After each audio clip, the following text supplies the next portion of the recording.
toutes et à tous, on va démarrer dans quelques instants, le temps de laisser les participants arriver dans le salon.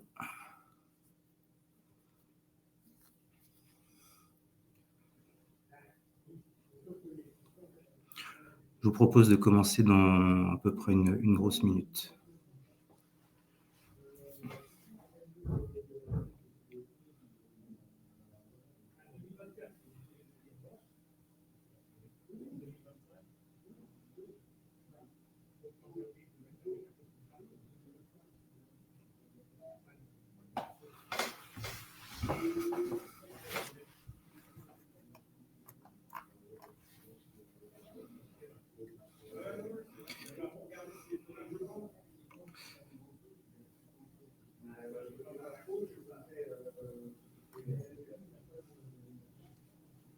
Bonjour, je précise qu'il n'y a pas de problème de son, hein, c'est juste qu'on note encore quelques secondes, le temps de laisser les participants arriver en conférence.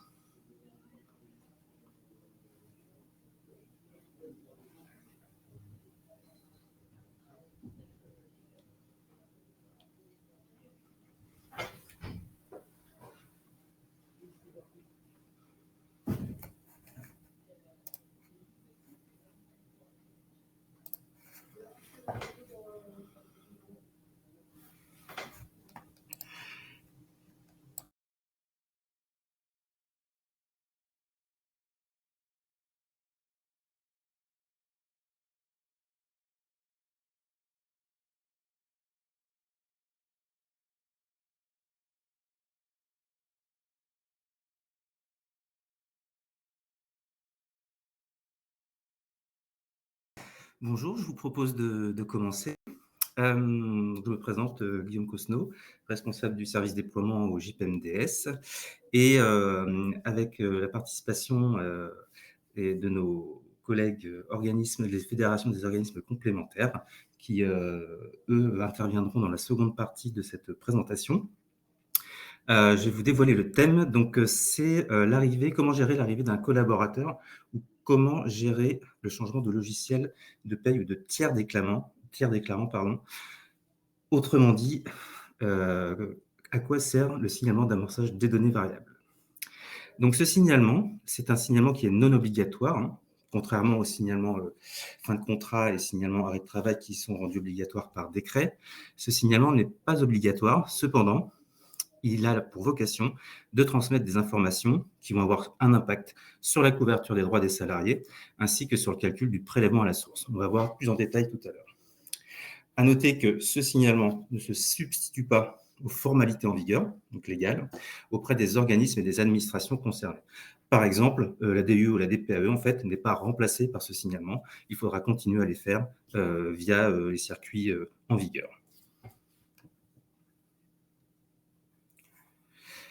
Sur la slide suivante,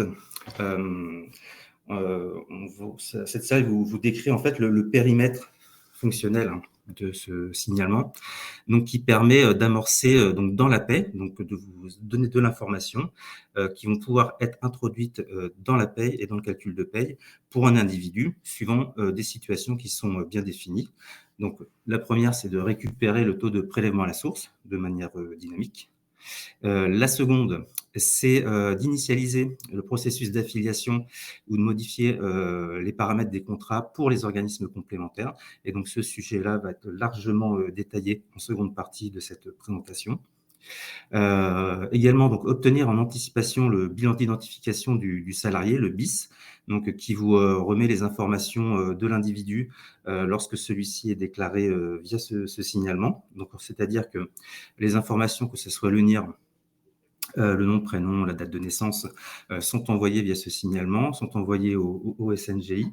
Et en fait, le SNGI renvoie ensuite un bilan d'identification dès lors qu'il y a des anomalies qui sont constatées. Donc, ces anomalies, elles peuvent être, on va dire, non bloquantes, c'est-à-dire que l'individu est reconnu, mais avec des anomalies. Donc, dans ce cas-là, ce qu'il faudra faire, c'est à réception de ce bilan, c'est de corriger les informations dans la paye et dans la DSN pour que l'individu soit correctement identifié au niveau des organismes de protection sociale qui, eux, vont recevoir également cette information, ou soit l'individu n'est pas du tout reconnu, et là, ça peut vraiment poser un problème, parce que dès lors que l'individu n'est pas reconnu, en fait, les organismes à réception des informations, donc via la DSN mensuelle, en fait, ne vont pas pouvoir rattacher les droits à cet individu. Et donc, de facto, en fait, cet individu se trouvera privé de droits et potentiellement privé de la liquidation de ses droits, typiquement pour la retraite ou ce genre de prestations. Donc, c'est pour ça qu'il est très, très important de prendre en compte ces informations et de les corriger en paye pour qu'ensuite elles soient diffusées via la DSN aux différents organismes de protection sociale. Et enfin, le numéro de contrat, donc ça, ce sont des numéros, enfin des données techniques DSN qui sont identifiantes. Et donc, ce numéro de contrat doit être correctement déclaré parce que dès lors qu'il n'est pas correctement déclaré ou qu'il n'y a pas un bloc changement qui précise donc le changement du numéro de contrat, et là je parle bien du numéro technique du contrat en DSN. Si ce chaînage n'est pas correctement fait, en fait, toutes les informations qui ont été déclarées par un employeur précédent, par exemple, ne seront pas prises en compte également dans le calcul de ces droits. Donc c'est pour ça qu'il est très très important de récupérer ces informations pour pouvoir permettre un bon chaînage d'informations et ensuite un juste calcul des droits pour les salariés.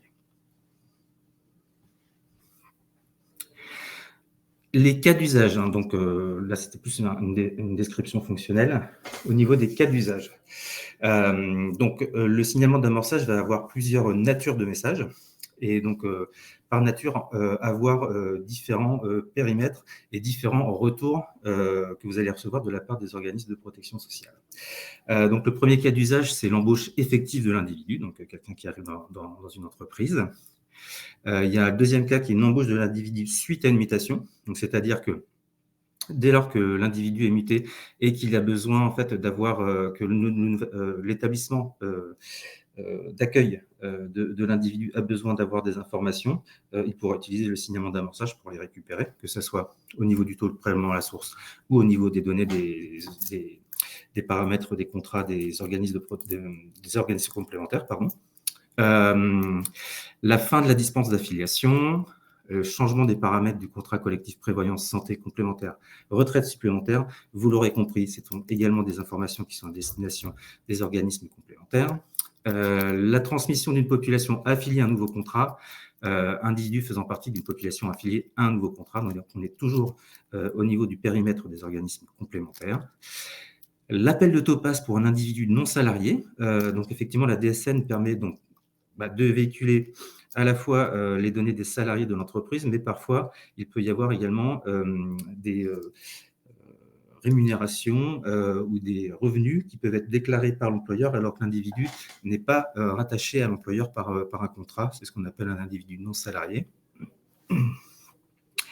Et également, nature très importante, qui est donc le changement de tiers déclarant ou de changement de logiciel déclaratif. C'est-à-dire que dès lors que vous changez, par exemple, votre système d'information côté logiciel de paye, vous changez d'éditeur, il est important que le nouvel éditeur puisse avoir les informations identifiantes des contrats, c'est ce que je disais tout à l'heure, pour pouvoir réaliser le juste chaînage des informations et ensuite donc, ne pas léser le salarié en omettant ce chaînage qui fera disparaître, entre guillemets, les informations précédemment déclarées par l'ancien employeur. Enfin, par l'ancien logiciel, excusez-moi.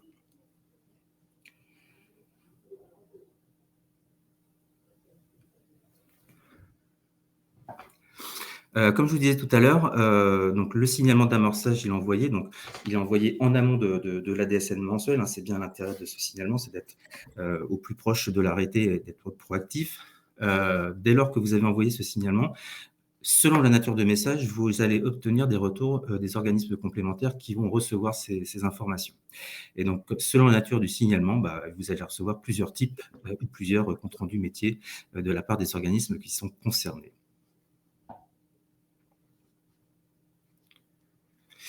Alors, si on reprend les natures, hein, et je vais aller assez rapidement, là, l'objectif, c'est de vous récapituler les différents retours qui sont réalisés par les organismes en fonction de la nature.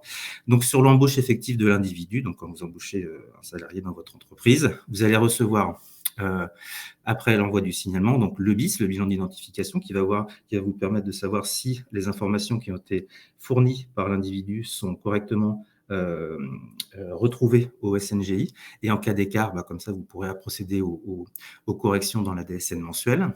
Le taux de prélèvement à la source de l'individu, qui lui est transmis par la DGFiP en retour. Et également la réception des informations qui vont permettre la préaffiliation, qui sont portées dans le signalement d'amorçage, qui vont permettre la préaffiliation de l'individu auprès des organismes complémentaires. Et ça encore, cette partie sur les organismes complémentaires vous sera largement détaillée en seconde partie. Au niveau de l'embauche de l'individu suite à une mutation, vous allez recevoir, donc, en tant qu'établissement d'accueil, le BIS pour voir si les informations de l'individu sont correctes, des informations sur son ancien contrat, pour bien justement faire ce chaînage, ce qui est très important. Et donc, vous allez recevoir donc, le mois principal déclaré de la DSN mensuelle sur laquelle les informations ont été récupérées, la date de début du contrat de l'individu, sa nature du contrat et son numéro de contrat. La date de début de contrat et le numéro de contrat sont les données identifiantes et je ne dis pas qu'il ne faut pas prendre en compte, il ne faut pas sélectionner les données à prendre en compte, mais ces données-là sont vraiment très, très importantes pour réaliser le juste chaînage des informations. On me dit qu'il y a peut-être un problème de son. Non, c'est bon pour certains, mais donc juste pour information, pour ceux qui ont des problèmes de son, sortez de la conférence et revenez, ça devrait fonctionner. Mais je vois que ça fonctionne pour la plupart des personnes dans la conférence. Donc on peut continuer. Ok, super. Ensuite, sur les natures 3, 4 et 5, donc fin de dispense d'affiliation, changement de paramètre du contrat collectif de prévoyance et transmission de l'ensemble d'une population affiliée à un nouveau contrat. Dans ce cas-là, en fait, on vous remettra le BIS, donc le bilan d'identification de l'individu, toujours pour vérifier si les informations sont correctes au niveau de son identification, et également l'accusé de réception et la réception des informations et l'analyse des informations qui auront été envoyées par le signalement d'amorçage de la part des organismes complémentaires qui seront destinataires de ces informations. Ils vous diront oui, c'est OK, ou sinon ils vous diront là, on a identifié une anomalie sur telle donnée. Ensuite, le numéro 6, qui est donc l'appel de topaz pour un individu non salarié, donc un petit peu plus spécifique. Dans ce cas-là, en fait, dans ce qu'on appelle ces salariés sont ces individus non salariés sont véhiculés par ce qu'on appelle en DSN le véhicule technique, donc pour certains revenus, et donc au regard de l'envoi du signalement d'amorçage, ça vous remettra donc le bilan d'identification et le topaz de l'individu qui est transmis par la DGFiP. À noter que cette nature ne fonctionne que pour les individus non salariés, donc qui sont transmis via le véhicule technique de la DSN.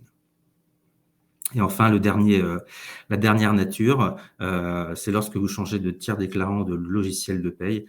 Cette dernière nature va vous permettre de récupérer, bien entendu, le BIS pour l'individu, également ces informations identifiantes.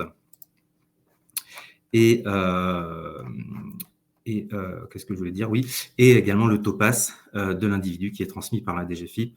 Et donc, les informations identifiantes et les informations de son ancien contrat, donc toujours le mois principal déclaré, la date de début du contrat, la nature du contrat et le numéro de contrat de l'individu précédemment déclaré dans une DSN qui était déposée avant l'envoi du signalement d'amorçage.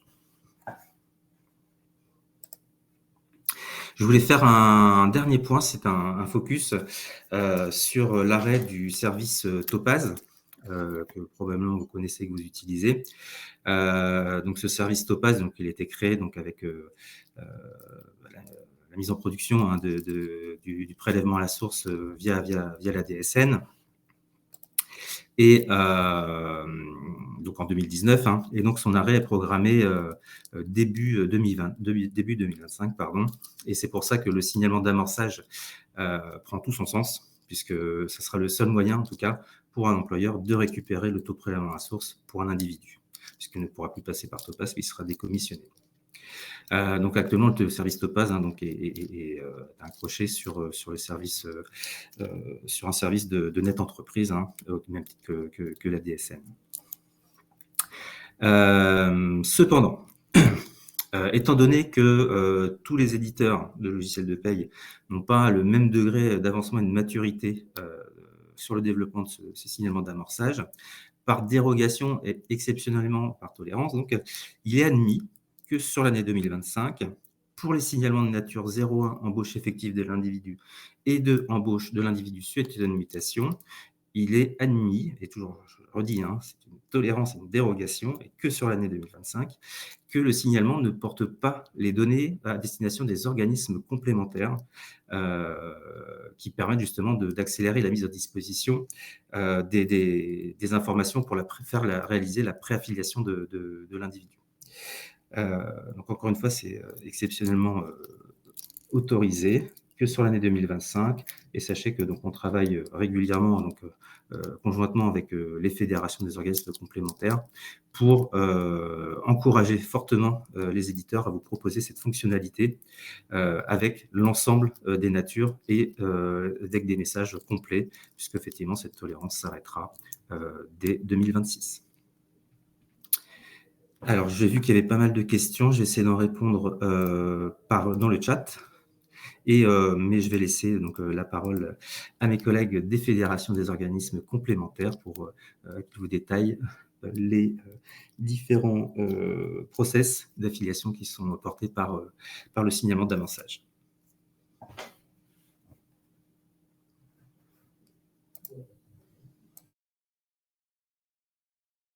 Oui, alors, bonjour à tous. Quentin Ly du CETIP qui représente les organismes complémentaires.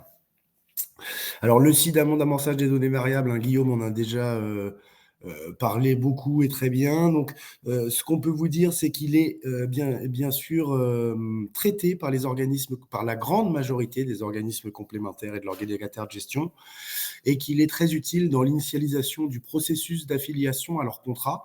Donc, ce qu'on va essayer de vous dire là, c'est comment il fonctionne un petit peu pour les organismes complémentaires, quelles sont les rubriques qui sont intéressantes et indispensables à sa diffusion pour nous.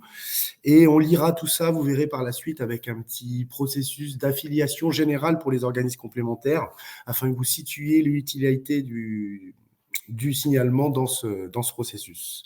Donc, les natures d'événements déclencheurs que nous recevons, nous, les organismes complémentaires, il y a bien sûr la nature 0,1, l'embauche effective de l'individu dont vous a parlé Guillaume, qui représente la majorité des cas fonctionnels d'utilisation du SADV. Et ensuite, il y a les autres motifs qu'a détaillé Guillaume, le 0,2, le 0,3, 0,4 et 0,5, qui sont également des cas particuliers de gestion sur lesquels un SADV est utile à l'envoi aux organismes complémentaires. Par la suite, s'il te plaît, Timothée, pardon. Bon. Voilà, en traitant le SADV, l'organisme complémentaire peut, comme je vous l'ai dit, vraiment anticiper l'affiliation de l'individu. Et ensuite, grâce à ce signalement dans lequel figurent des données de contact d'individus, l'organisme va être capable de le contacter par mail de préférence, afin qu'il complète les éléments nécessaires à l'affiliation définitive. Par exemple, la situation familiale, la situation administrative, un RIB qui est très utile dans le cas des contrats santé, d'éventuelles déclarations de bénéficiaires.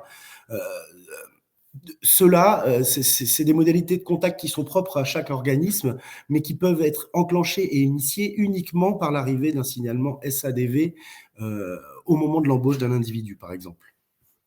Donc, l'objectif, bien sûr, c'est d'optimiser le service rendu à l'individu, puisque l'OC, il va avoir tout de suite connaissance de son existence et il va pouvoir au plus tôt lui offrir une gestion des droits accélérée, quels que soient les types de garanties.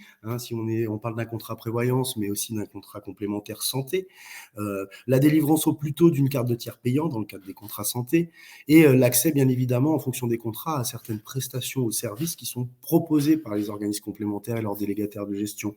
On a parfois de l'assistance sociale qui est prévue dans certains contrats, et au plus tôt le salarié est déclaré en SADV au moment de son embauche, au plus tôt l'organisme a connaissance de son existence et peut l'affilier à ses contrats. Ensuite, en quoi il consiste, comment il est composé dans la DSN, ce petit message SAEDV pour les organismes complémentaires. On va retrouver toujours ce que vous avez là surligné en bleu, qui correspond à des blocs DSN, mais qui sont très importants dans le cadre de la transmission du SADV. On a le bloc entreprise, par exemple, qui va définir forcément les données de l'entreprise, le bloc établissement dans lequel l'établissement le salarié travaille. Donc, on a aussi, bien sûr, l'adhésion prévoyance, le bloc individu et les blocs contrat, et un bloc 70, affiliation prévoyance, qui est nécessaire. Les données du contrat collectif de l'individu et du contrat de travail sont nécessaires à l'affiliation au contrat collectif. Donc, on a besoin de ces données-là dans le SADV. Éventuellement, on peut aller un petit peu plus loin avec ce message en déclarant les ayants droit, l'ancienneté, le lieu de travail, le motif de suspension lorsqu'on parle de l'exécution d'un contrat de travail.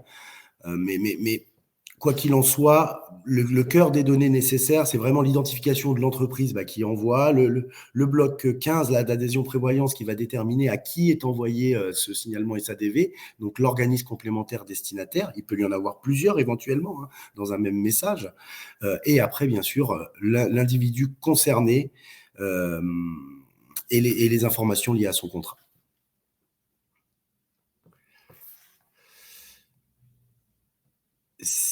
Merci Quentin.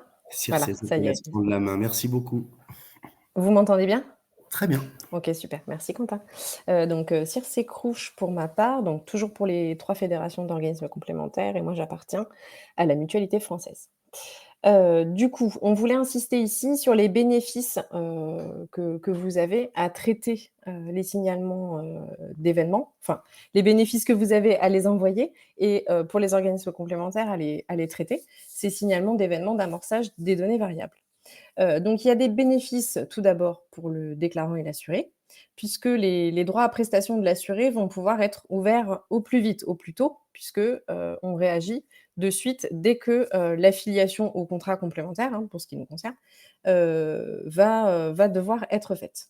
Donc, la transmission du signalement au plus tôt à l'organisme complémentaire et non à la fin du mois, donc c'est-à-dire potentiellement 45 jours après son embauche, si on prend le signalement embauche effective de l'individu, et donc 45 jours après l'arrivée du salarié dans l'affiliation à son contrat complémentaire, va permettre à l'organisme d'initialiser au plus tôt ce process.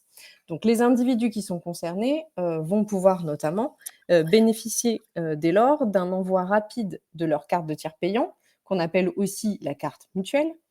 Et donc, cette carte va leur permettre, dans la réalité quotidienne, de ne pas avancer de frais lors de consultations chez la plupart des professionnels de santé qui sont conventionnés, ainsi qu'en pharmacie.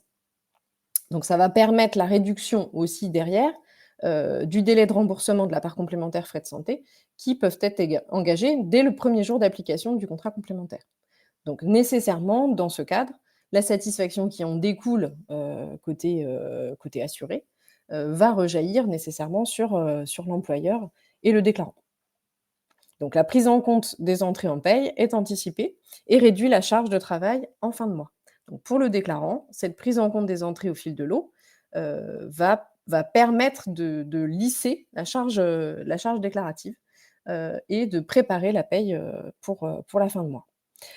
Du côté des organismes complémentaires et de leurs délégataires de gestion, la prise en compte des nouvelles adhésions est faite sans délai. Et donc, elle va pouvoir permettre aussi, de leur côté, de lisser davantage cette charge, et ça va permettre de fournir un meilleur service aux clients. Ça va faciliter les traitements côté organismes complémentaires ou délégataires, puisque ça va lui permettre d'être plus réactif, d'éviter des erreurs éventuelles, et d'éviter surtout des régularisations, notamment dans le cas, parce qu'on n'y pense pas forcément toujours, mais c'est quand même un cas courant, notamment dans le cas où, entre-temps, il pourrait recevoir des informations d'arrêt de travail ou de fin de contrat qui concernent ce salarié, mais qui n'est pas encore connu de l'organisme complémentaire, puisqu'il a, ces informations, si on ne fait pas de signalement d'amorçage des données variables, ne seront transmises à l'organisme complémentaire qu'en M+1 5 jours ou M+1 15 jours, au moment de l'échéance déclarative de l'employeur. Donc là, on s'évite des problématiques de non-reconnaissance de l'individu par l'organisme complémentaire. Il est connu au plus tôt par l'organisme. Et donc, si on a un arrêt de travail ou une fin de contrat qui le concerne, l'organisme le connaît et évite de rejeter, en fait, à tort, finalement, les informations qui lui parviennent.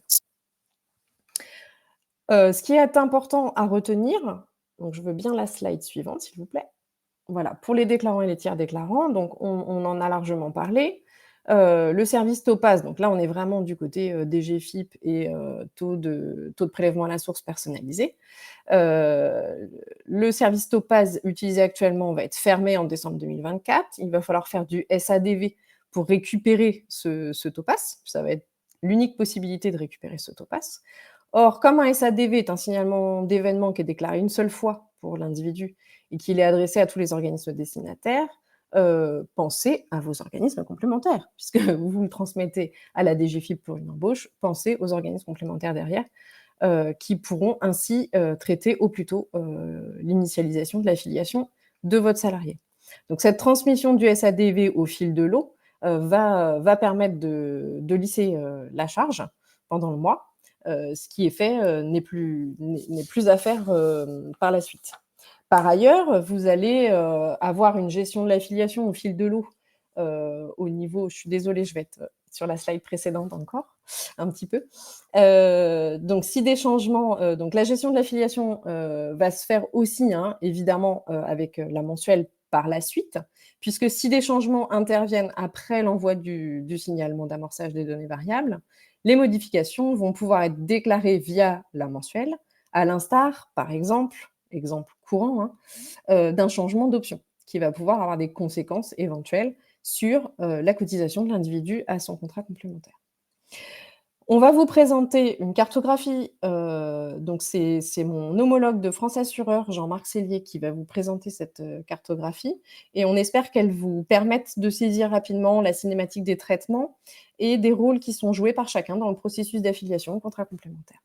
Je vous remercie. Oui, merci. Bonjour à tous, donc Jean-Marc Sellier, Saint-Thierry pour France Assureur. Et donc je suis, ah oui, alors, par contre là, plutôt faire ça. Donc je suis la troisième voix des fédérations, des représentants des fédérations, des trois fédérations. Sur la cartographie des process, on va s'intéresser à plusieurs choses. D'une part, dans ce premier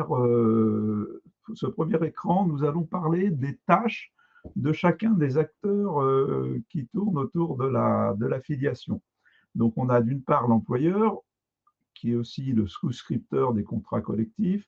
On a le déclarant ou le tiers déclarant. On a le nouvel embauché qui va être l'assuré. Et puis, on aura l'organisme complémentaire ou son délégataire de gestion quand c'est le cas. Donc là, je vais quand même pouvoir voir, voilà. On ne va pas s'intéresser dans cet écran-là sur la chronologie des opérations, mais bien sur les tâches de chacun. Donc pour l'employeur, lui, il va déjà commencer par signer un ou plusieurs contrats collectifs avec des organismes donc complémentaires. Il va donc informer l'assuré, c'est-à-dire le nouvel embauché, des contrats et des garanties disponibles, des options éventuelles s'il y a des options. Enfin, l'employeur va devoir informer le déclarant ou le tiers déclarant, le cas échéant, du choix qui a été fait par l'assuré, de façon à ce qu'il puisse ensuite déclarer correctement. Il est rappelé ici que l'employeur est responsable de la validation de la dispense.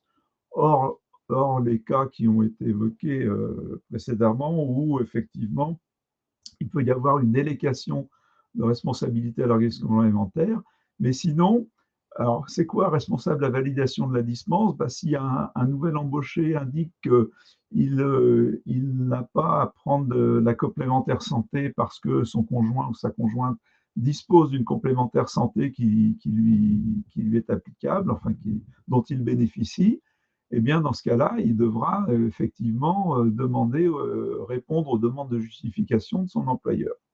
C'est lui qui en est responsable.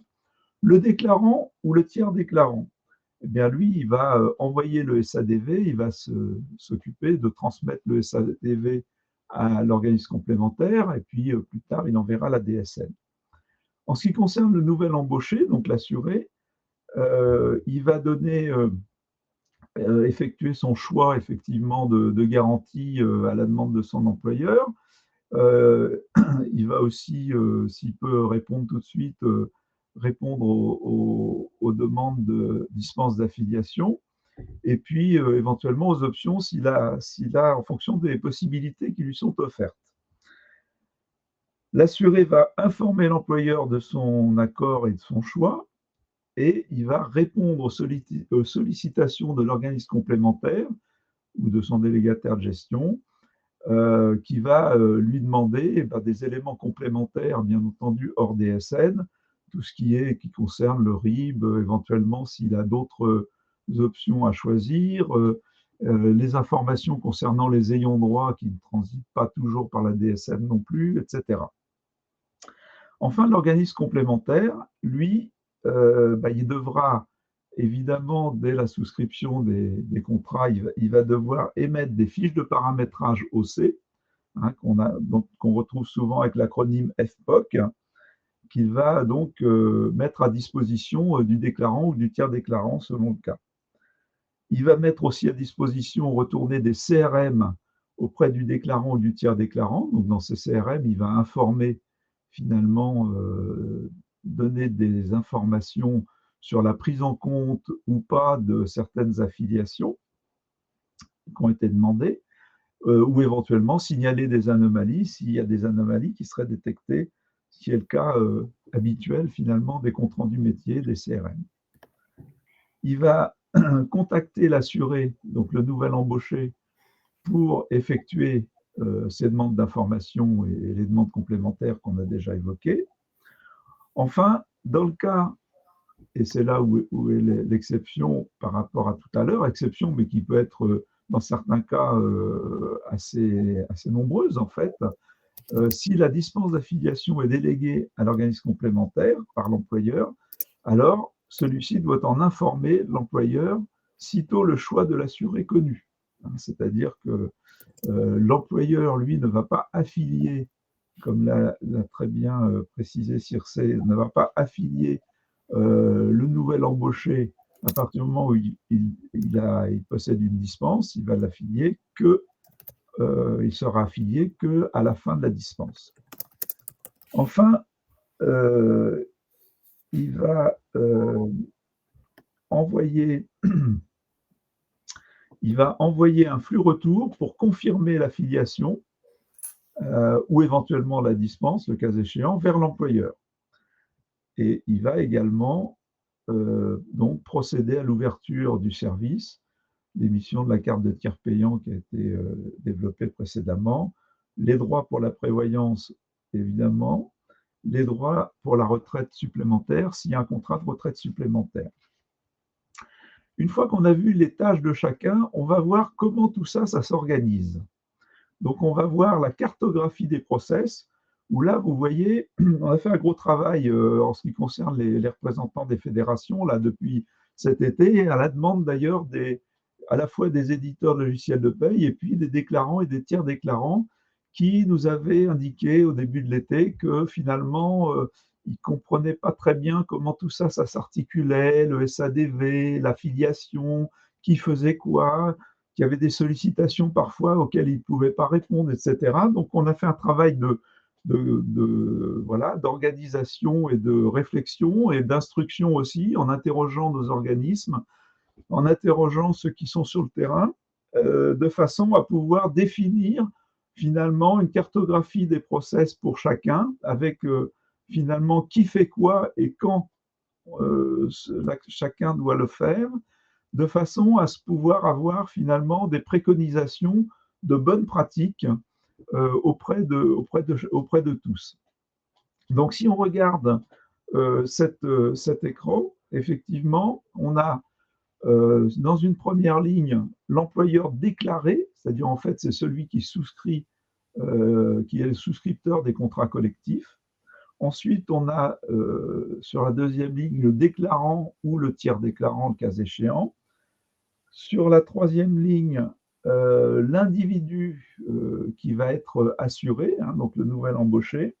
Et enfin, sur la dernière ligne du bas, le gestionnaire des cotisations, qui peut être l'organisme complémentaire, ou le cas échéant, un délégataire de gestion.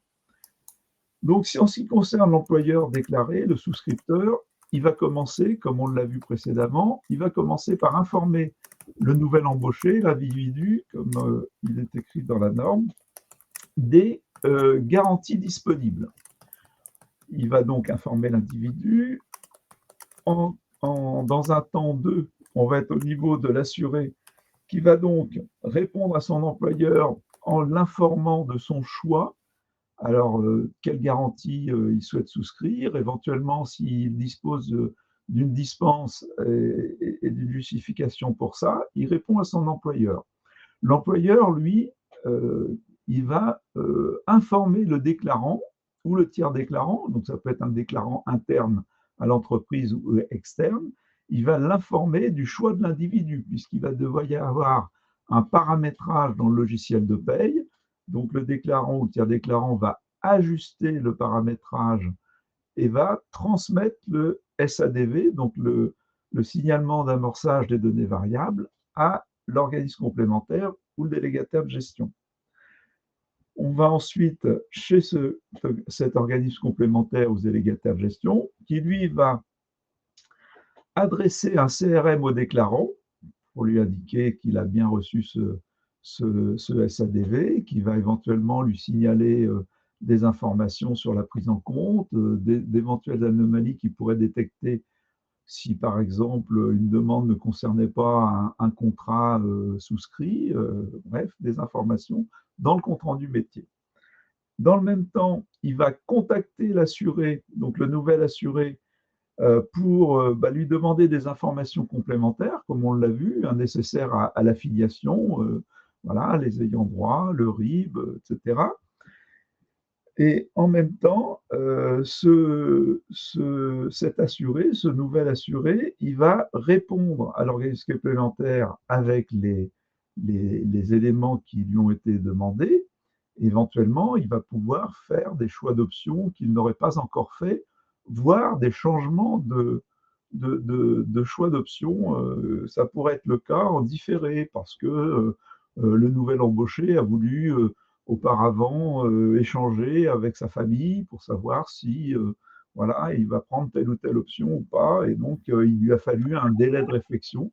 Et c'est à ce moment-là, à l'organisme complémentaire ou à son délégataire de gestion qu'il va transmettre cette information-là. L'organisme complémentaire, à ce moment-là, peut ouvrir les garanties.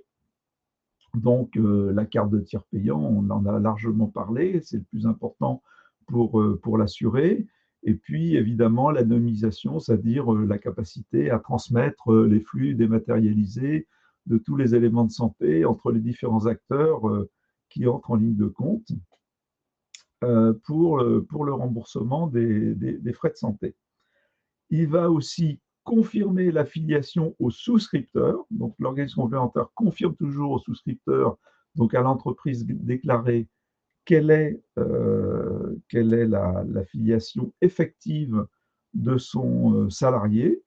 Et puis, éventuellement, mais pas nécessairement, il va informer le déclarant ou le tiers déclarant s'il y a un changement d'information dans l'affiliation par rapport à ce qui était présent dans le SADV, le signalement d'amorçage des données variables. Par exemple, il y a une option supplémentaire qui a été choisie et confirmée par l'assuré directement à l'organisme complémentaire.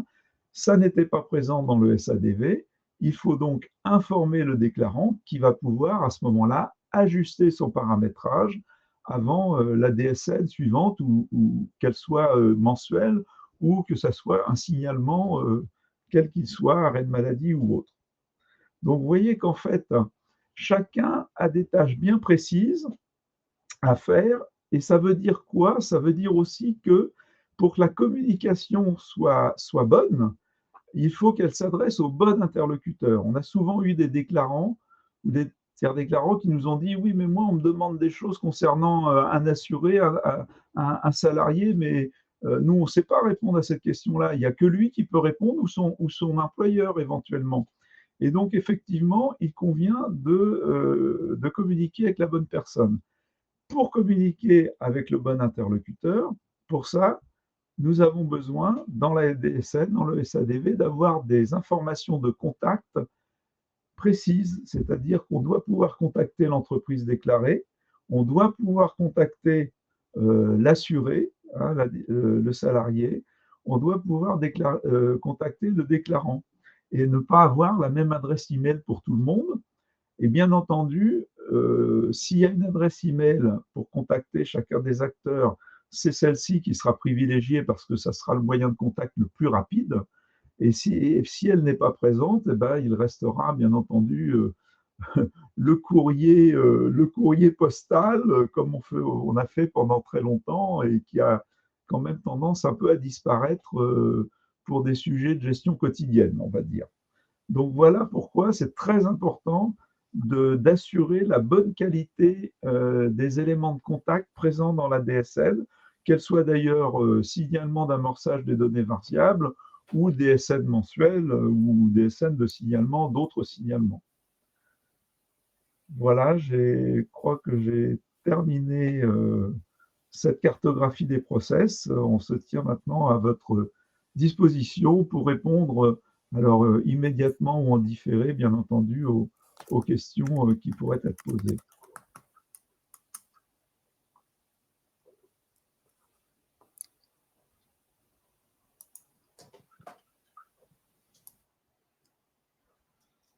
Et je pense qu'effectivement, de toute façon, il y a beaucoup de questions. Il y a beaucoup de questions et donc ouais. nous procéderons probablement à une FAQ, enfin des questions, des réponses à toutes ces questions qui seront communiquées sur cette. Oui, d'autant que nous, alors côté intervenant, on a des problèmes pour charger le chat. Du coup, on n'a pas une vision complète des informations qui sont données dans le chat et on s'en excuse. Du coup, on a essayé de répondre à certaines questions, mais on n'a pas la vision de toutes celles qui ont été posées. On n'a pas tous la même vision. Voilà.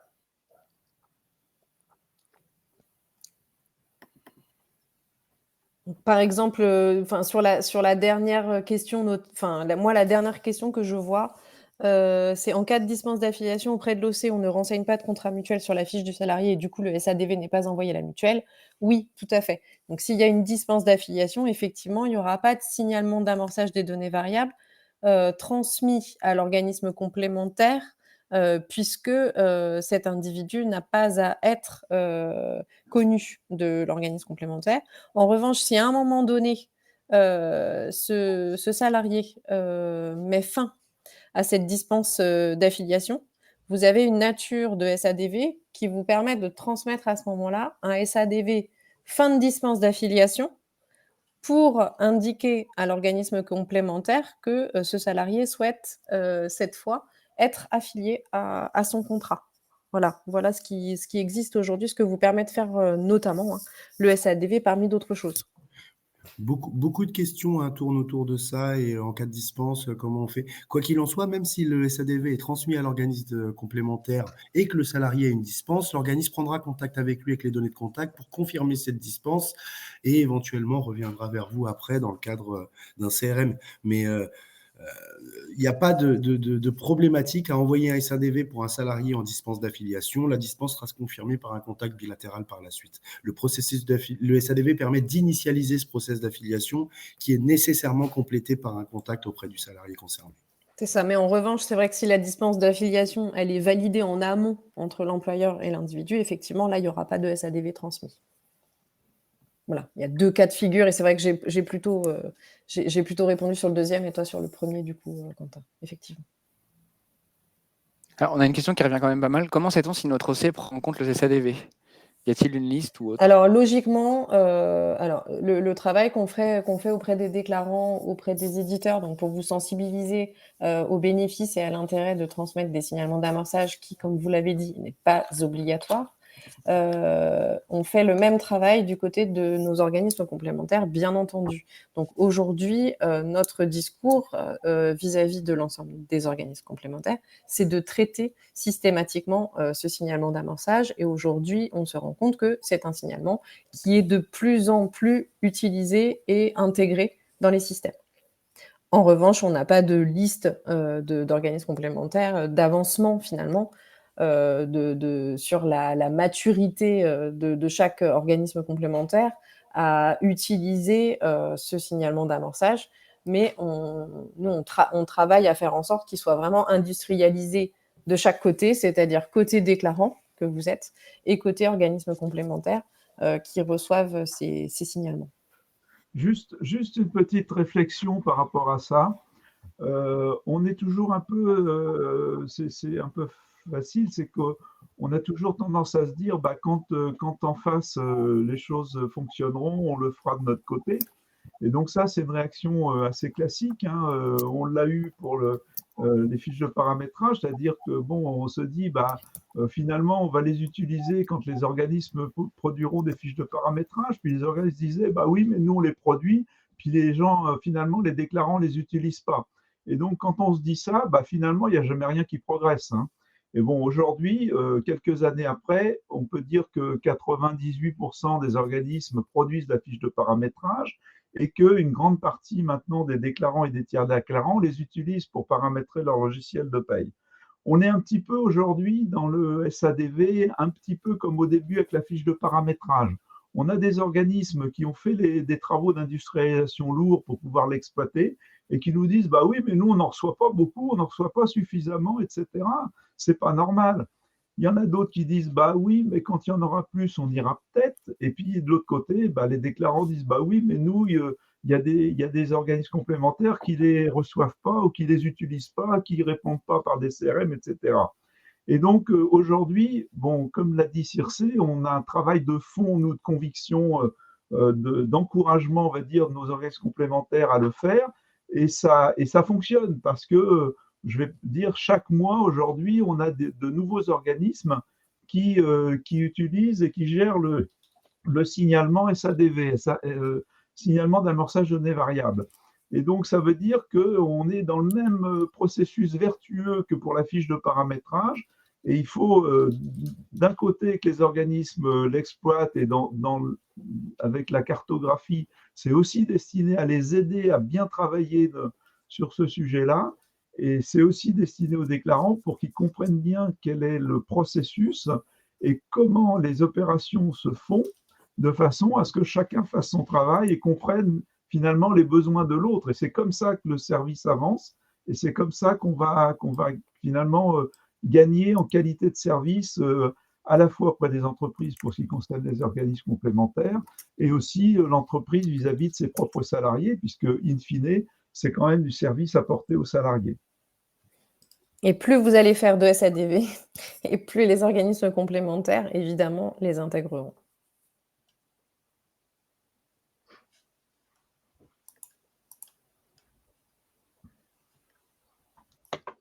Alors, il y a une question qui revient pas mal. Comment fait-on pour faire un SADV? Faut-il passer par le logiciel de paye ou par Net Entreprise? Oui, ça, c'est le logiciel de paye dans la majorité des cas. Après, vous pouvez vous lancer dans la production technique d'un flux vous-même, mais pour ça, il va falloir bien étudier la norme. Non, mais ça, c'est vraiment une fonctionnalité paye, hein. Donc, de plus en plus de logiciels l'intègrent. Donc, là aussi, on est dans un processus de déploiement où, au départ, quelques éditeurs avaient cette fonctionnalité pour le Topaz. Et puis, aujourd'hui, avec, voilà, on va vers la fin de Topaz, etc. Donc, maintenant, les éditeurs le font. Puis, quand ils commencent à faire le développement du SADV, maintenant, la plupart des éditeurs ajoutent aussi la fonctionnalité organisme complémentaire parce que c'est toujours la même chose. Quand une équipe de développement est sur un sujet, bah, il vaut mieux traiter le sujet jusqu'au bout pour éviter d'avoir à y revenir, même si c'est 1 an ou 2 ans après.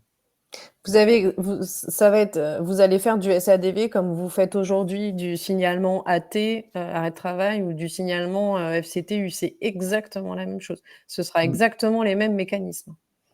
Donc, c'est vraiment une problématique côté logiciel de paie, comme vient de le dire Jean-Marc très, très précisément. Et avec effectivement l'arrêt du service accroché Topaz, les éditeurs sont contraints quelque part de mettre en place cette fonctionnalité, même s'ils l'avaient pas forcément prévu dans l'immédiat. Et c'est vrai qu'on travaille avec donc, les fédérations, donc et le JPMDS, à accompagner ces éditeurs pour le déploiement, pour vous permettre de bénéficier de cette fonctionnalité le plus rapidement possible. Et que personne soit laissé sur le bord de la route pour récupérer le Topaz d'un individu embauché, par exemple.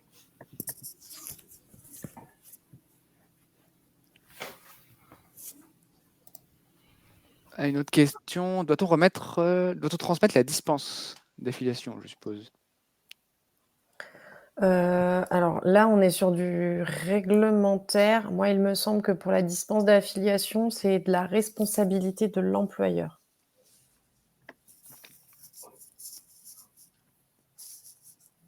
Donc l'employeur n'a pas à transmettre d'informations à l'organisme complémentaire sur les gestions de dispense d'affiliation. C'est entre l'assuré, enfin entre l'individu, pardon, entre l'individu et l'employeur. La dispense reste voilà, de la responsabilité de l'employeur. Je me permets, il y a une question aussi sur le SADV, se fait-il le jour de l'embauche? Oui, le SADV se produit une fois l'embauche effective, jamais en anticipation. C'est-à-dire que le salarié, il est présent physiquement dans l'entreprise au moment où on fait le SADV. Ce n'est pas le vendredi soir quand il a signé éventuellement son contrat de travail, hein. C'est bien le lundi matin quand il se présente au service RH. Et c'est pour ça d'ailleurs que Guillaume, en début de présentation, a indiqué que le SADV n'avait pas vocation à se substituer à la DPAE, parce que l'embauche, comme l'a dit Quentin, est effective. Et plus elle est proche, évidemment, de l'entrée de l'embauche effective, et mieux c'est. Hein, l'envoi du SADV, plus il est proche, et mieux c'est.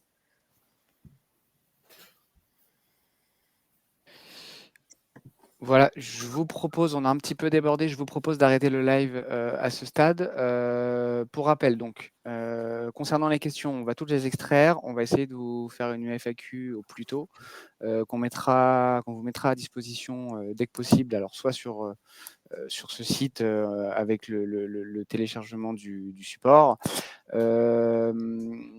Pour rappel, donc le replay sera disponible dans quelques minutes, donc à l'issue de la fermeture de ce live. Vous pourrez télécharger le support de présentation dès la semaine prochaine sur ce même lien, donc sur le lien du replay.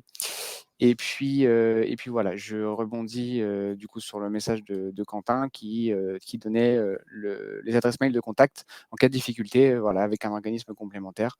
Dans le chat, vous avez les trois mails de contact. Très bonne fin de journée à tous et à bientôt.